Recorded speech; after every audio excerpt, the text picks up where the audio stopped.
Yo, what's going on, everybody? Welcome back to kdjTV. Happy Monday! We are here for another 10-minute mailbag, everybody's favorite series. I don't know if that's a fact or not. It's one of my favorite to put together because I love hearing your questions, I love seeing where your heads are at, and I love helping you if I can. For newcomers here, this is the MLB The Show content series in which I take your YouTube questions and I turn them into responses in this video. I think it's the best way to give you guys depth on the pressing issues in your minds. Not every question requires a comment. Sometimes it needs a little bit more than that. I like to dig deep, I like to get you guys the answers you seek, and hopefully it helps. So of course, if you have a question that you would like me to try and answer, please leave it in the comments down below. Also comment on anything else you see or hear in this video that you have thoughts on. We can kill the YouTube algorithm together, and on that note, we're on the road to 2,000 subscribers. The more of you who hit subscribe, the bigger my smile will get. But when we hit 2,000 subscribers, whenever that is, hopefully soon, we will do some sort of giveaway to celebrate the occasion. So on that note, let's get right into the content. Let's answer some questions. We've got some bangers on our hands. As per usual, 10 minutes on the clock. We're going to do our best to get through these questions in an efficient way. Probably not, but you know, I like to talk a lot. So let's start in 3, 2, change up, haven't done it in a while. 1, go. Our first question today comes from ADP Sun 2. Thank you for your question, ADP. I asked this question a couple weeks ago. I apologize for missing it. But why won't SDS add multi-sport athletes to Diamond Dynasty? Like Michael Jordan, Deion Sanders, Bo Jackson, Tracy McGrady, and would it add some life to the mode? Tracy McGrady is a forgotten two-sport star, by the way. And star we're going to use loosely, because I don't think he was that good of a pitcher. I think he pitched in the Independent League, regardless. So here's the thing. I am not against the addition of multi-sport athletes. As you might remember, in 2020 or 2021, whatever year that was, we had a weird Tim Tebow card, which I thought was hysterical. The thing is, Michael Jordan would not be a good card. Sorry, MJ. He'd also be remarkably expensive for SDS to get his rights. So when you look at like the cost benefit, trying to be an economist, put my economist hat and tie on, I don't think Michael Jordan is worth the price to pay. I'd rather them allocate that amount of dollars to like actual good legends that we need and could use. Deion Sanders, no disrespect. It's kind of the same thing. Deion Sanders reminds me of like a Lou Brock type, which for some of you might be super fun and super cool. For me, that's more of like a novelty fun card. Also, I don't know if you've seen headlines lately, Deion Sanders can charge whatever amount of money he wants because he is the most popular person in sports right now. So, Deion Sanders is tough. Bo Jackson, I think the whole community is in for Bo Jackson. To be fair, the whole community is probably in for Deion Sanders too, but we're talking about money here. Bo Jackson, no disrespect, I don't think he's going to cost as much as Deion Sanders or Michael Jordan. I'm in for Bo Jackson. I actually think he might translate to our meta pretty well. 5-tool guy, tons, like a lightning tower power, or light tower power, whatever, same shit. I think Bo Jackson's a great idea. I think he fits into the model of like a guy you could give a 99 to. You'd have to stretch it a little bit, but he'd also be a ton of fun. A lot of people would love to use him. Would it add life to the mode? Yes and no. To the extent of how other legends, new legends, add life to the mode, I guess that's all opinion-based. If you were jazzed up that, I don't know, who was a new legend in the game this year? I already forgot. Whoever. If you were jazzed up that Sammy Sosa was in the game this year and you think it adds life, sure.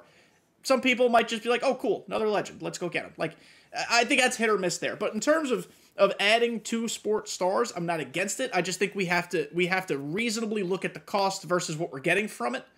Because ultimately SDS has to spend the money, and we know they probably don't always spend a ton of money on some of these legends, so that's just kind of where my head's at. But thank you for your question. It's an interesting thought. I'd love to hear your guys' comments. Next up from Scotty.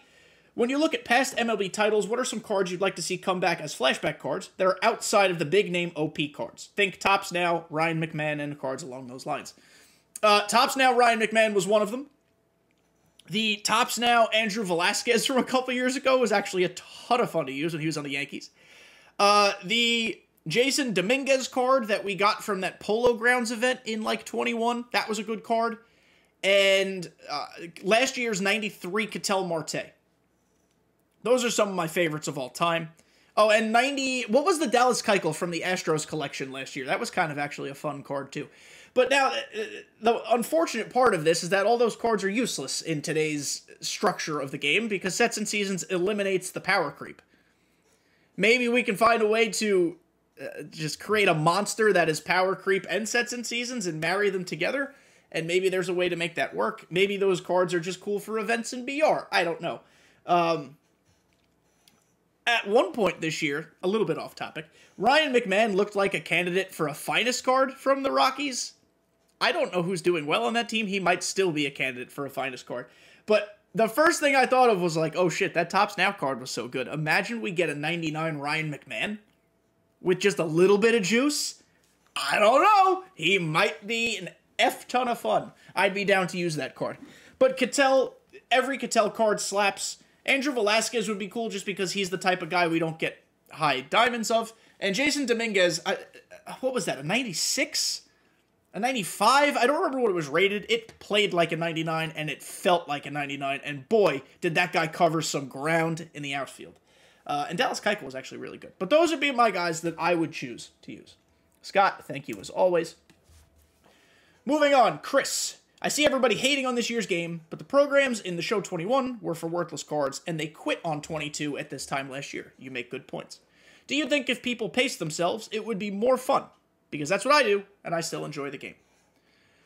I'm not going to say you're wrong, and if that's the way you choose to play the game, I'm happy for you. Because if you're finding enjoyment from this game in late September, now October, that's incredible. In terms of pacing yourself, I think that's always a pretty good lesson, a pretty good practice. SDS has constructed most of these programs, theoretically, to take you a week, because then that's when the next one comes out. But we live in this I want it now society, and for better or worse, when a new shiny card drops, I want to use it immediately. I don't want to wait a week. That's 1 week less time I have to use the card, because I've had to wait a week to get there. I just think it's about creating more diverse and optional and flexible ways to unlock these cards through the programs. I talked about it in tomorrow's podcast that's coming out, but I'll give you guys a little preview. I can't stay on the screen long because of the stupid static noise. But I think the Career Tribute program was the best program structurally they've released this year. It might not be the best program in terms of cards. The cards are excellent, by the way. I'm just leaving it up for debate for you guys. But I think the Career Tribute program was built perfectly. 99's in it. Optional packs. You could farm packs. You could do things offline, online. You can collect cards. You could do missions, moments, showdown, conquest. A ton of ways to progress. And ultimately, that's great for every type of player. If you're a player like Chris, and you'd like to slow play it, maybe you want to play some conquests, maybe mini-seasons, maybe you're an online player, but you just don't want to take the time to do all the bullshit in the program. You can take the cards, put them on your ranked team, in your event team. If you get them in BR, great, and you can go have a good time. If you want to just speed through it, like I did, you could collect the cards, you can go play the event real quick and get some event cards. You could, there are other ways to do it. So ultimately, I am not saying no to your question. Do you think if people pace themselves, it would be more fun? Because for some people, pacing themselves will make it more fun. It will make it more worth it. I think ultimately it comes down to giving people options and giving people the ability to grind it how they want. If they want to take their time, swell. If they don't want to take their time, that's cool too. It's just giving people the ability to be flexible. So Chris, thank you for your question, and I'm glad you're enjoying the game. That's actually great to hear. Thank you for watching my content as well. We have our next question from PRN Harlem. How do you jump into online play? I only offline grind, and I want to get into ranked. That is a great question. And I think the common answer from everybody, and I'm going to repeat it because I agree with it, the first thing you should do is get used to playing 3-inning event games. Couple reasons. Online play is much different than offline. This is going to help you get used to managing an online game. It's going to help you get used to playing against human beings that do not at all have the same tendencies as the CPU. You're going to have to learn to adapt game to game on how your opponents play. They will not play at all like the CPU. Secondly, I don't know what difficulty you play in offline play. Whatever difficulty you play on is fine, but this is on All-Star. That might be a jump for you. It might be a step down for you. But it also means you will get used to what online All-Star feels like versus offline All-Star. Offline All-Star is slow. Online All-Star is faster because of connectivity issues and online server strength and things of that nature. Lastly, or not lastly, I guess there's an abundance of reasons, a bajillion reasons, but this last reason I'm going to give. This lets you truly try out cards and see if they're good online. Because every card, for the most part, is going to be good offline. It's just a different beast. But by using events, you are forced to use cards you would not normally use. That gives you the opportunity to test some guys out and see who should fit into your ranked lineup. I would say, as a newbie to online play, first of all, welcome to the online club. We're happy to have you. Don't feel stressed out. Don't worry about winning.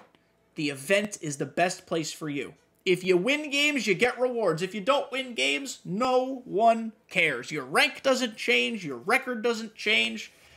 You just might have some ERA spikes and some rough batting averages, but like that's not a big deal. None of that matters. Playing the event is the best place.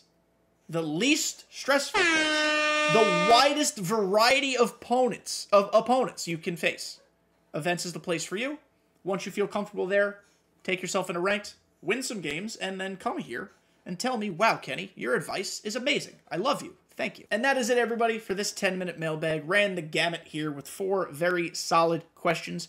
I implore you guys, as we reach now October, soon November, maybe even December, start giving me some questions about look-aheads. What do you want to see in 24? What do you want gone in 24? We could start talking about the future. Of course, we could start, or continue, rather, doing these generic questions about lineup building and getting into online play. There's value there, too. We could also talk about opinions and critiques of 23. There's always value there. But we're getting to the point where we could start looking ahead, and looking ahead might be some fun. So thank you guys for making it to the end. Thank you guys for making this content series great. It's not possible without you. Remember to subscribe before you go, and I'll see you next time.